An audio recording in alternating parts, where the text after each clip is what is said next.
d'abord, je me présente. Je m'appelle Khaled Ahmad Taleb. Je suis conseiller principal d'éducation depuis 2018.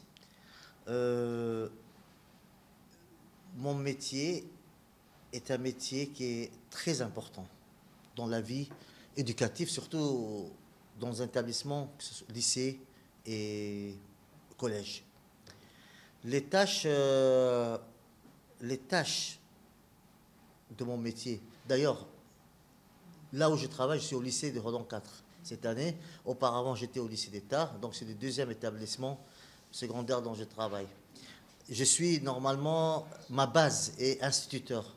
Donc, je suis une personne qui a commencé avec les petits pendant presque une vingtaine d'années. Et là, pour moi, c'est une expérience. Mais une expérience qui a vraiment été très positive et très enrichissante pour moi. Alors, les obligations de mon travail et la sécurité. D'abord, les obligations, on a une responsabilité envers les élèves, envers les parents, parce que nous sommes les personnes attachées à la vie scolaire de l'établissement. Et la vie scolaire, cela veut dire suivre l'enfant, éviter l'absentéisme, combattre le décrochage. Donc tout ça, quand on parle de ces petits points-là, c'est toujours contact avec l'enfant. Bien sûr, on n'est pas seulement avec l'enfant, mais aussi avec l'aide des parents. Donc on travaille carrément, on semble un peu une personne avec plusieurs mains, comme une pieuvre. On a les enfants, on a les parents, on a l'administration, donc on est une personne clé dans chaque établissement. Quand vous venez travailler, par exemple, quelles sont les études à faire pour exercer votre métier? Vous venez le matin, vous commencez par quoi? Alors, le matin, quand je viens à l'établissement, d'abord, la première chose que je dois faire, c'est de voir si la liste des élèves est prête. Ça, c'est la première chose, bien sûr, avec la collaboration des surveillants. Et être sûr que tous mes collaborateurs sont présents. Le deuxième point, ça c'est avant, parce que mon travail, tôt le matin, il est composé entre le bureau et le terrain. Parce qu'on est plus sur le terrain pour voir, orienter, diriger et pour que les enfants puissent sentir qu'il y a des adultes tôt le matin. Bien sûr, l'entrée des enfants, toute l'administration est là. Il se peut des fois qu'on rencontre des parents qui sont convoqués, mais ces parents, on les accueille bien sûr, mais après avoir terminé notre tâche qui est sur le terrain, d'accompagner les enfants dans les classes, être sûr que tout le monde est dans les salles des classes. La sécurité est très importante des enfants. D'abord, nous sommes composés en deux groupes. Un groupe qui est sur le terrain, un groupe qui est devant le portail. Donc, nous, devant le portail, bien sûr, la sécurité, nous sommes une école comme la majorité des écoles djiboutiennes. Ces écoles se trouvent devant la route. Donc, nous faisons de sorte que les enfants soient protégés par la circulation routière, que les enfants soient bien habillés, parce que la tenue scolaire, on y tient. Et bien sûr, on veille que la porte se ferme à l'heure. Quelle est l'utilité de votre métier? L'utilité de mon métier est, comment dire, est indispensable. C'est une tâche, parce que mon métier est composé de 3 points. C'est d'abord l'organisation. Cela veut dire organiser les élèves, organiser leurs dossiers, organiser l'équipe pédagogique, l'équipe de la vie scolaire et l'équipe aussi pédagogique en collaboration avec les profs principaux, bien sûr. L'animation, on a aussi l'animation. Nous avons aussi la médiation et il y a un 4e point qui est très très important, c'est l'orientation. Surtout, l'orientation, c'est le point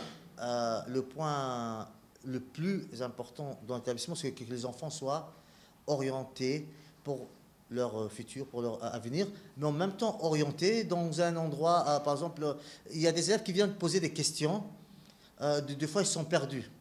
Donc là, ils savent qu'il y a quelqu'un, qui pourra leur répondre aux questions difficiles. On est un peu le deuxième parent ici à l'école. Donc tous ces points, donc on est la personne la plus proche. D'ailleurs, quand ils entendent conseiller, les enfants tiennent toujours le terme conseil. On vient demander des conseils. Quels sont les horaires de travail? Alors mes horaires de travail commencent bien sûr chaque jour 7h30. Donc je suis là bien sûr avant 7h30, je suis à 7h jusqu'à 12h30, disons 13h. Donc on est là avant l'arrivée des enfants, on nous quitte après les enfants soient sortis, et de 14h jusqu'à 18h30, soit disons 19h. Donc on veille que tout l'établissement est vide, est évacué à partir de 18h30. Quels sont les métiers qui ressemblent aux vôtres?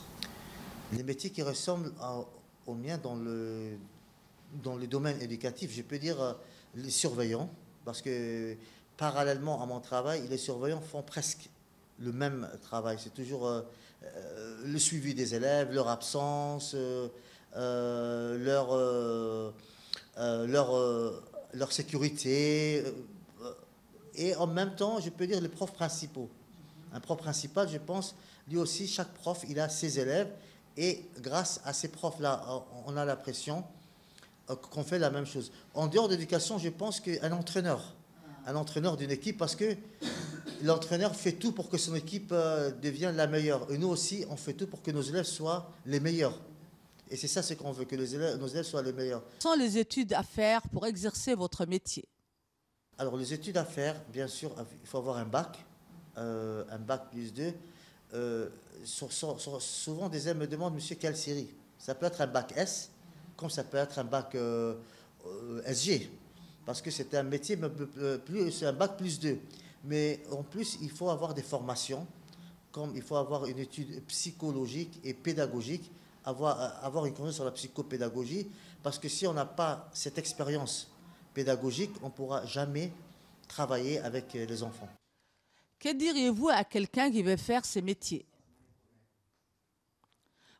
Je lui dirais d'abord, si tu veux faire ce métier, il faut avoir d'abord de la patience, et en même temps, il faut avoir bien sûr une envie. Il faut aussi aimer le métier. Il faut aimer ce métier, et bien sûr aimer à travailler avec les personnes, avec les enfants, bien sûr les enfants et les jeunes. Vous travaillez seul ou en équipe? Le travail d'équipe, bien sûr, c'est l'équipe administrative, qui veut dire le proviseur et le proviseur adjoint chargé de la vie scolaire, et avec l'équipe de la vie scolaire qui sont les surveillants et les profs principaux. Quelles sont les évolutions possibles de ce métier? L'évolution possible, bien sûr, un CPE peut évoluer à un métier, il peut évoluer être un conseiller pédagogique, à être un proviseur adjoint, être en même temps un consulant pédagogique, consulant même au niveau de l'éducation nationale. Il y a plusieurs portes pour être un CPE, parce qu'avec telle expérience, on peut travailler dans tous les domaines où il y a des enfants qui sont en besoin d'aide, et en besoin d'orientation, en besoin d'écoute. Alors, les avantages des métiers, c'est qu'on a plus de connaissances sur l'enfant. On a plus d'empathie. D'abord, on apprend l'empathie. On fait plus de rencontres et de connaissances avec les parents. On étudie l'enfant, on comprend l'enfant, on comprend ses problèmes. Donc l'avantage, c'est qu'on est une personne dont les enfants d'école aiment le plus. On est trop aimé par les enfants. Ça, c'est un avantage. Et on a du respect du point de vue de l'administration, du point de vue des parents et même des élèves. Les inconvénients, plutôt les contraintes. Les contraintes, bien sûr, c'est le nombre d'élèves, mais en même temps, on doit faire face par exemple, à des problèmes, comme on doit être médiateur entre profs et élèves, on doit être médiateur entre parents et profs, administration. Donc on est là un peu comme le médiateur. Et quand tu es médiateur, on rencontre. C'est un peu trop lourd, mais on essaie de s'en sortir. Je vous en prie.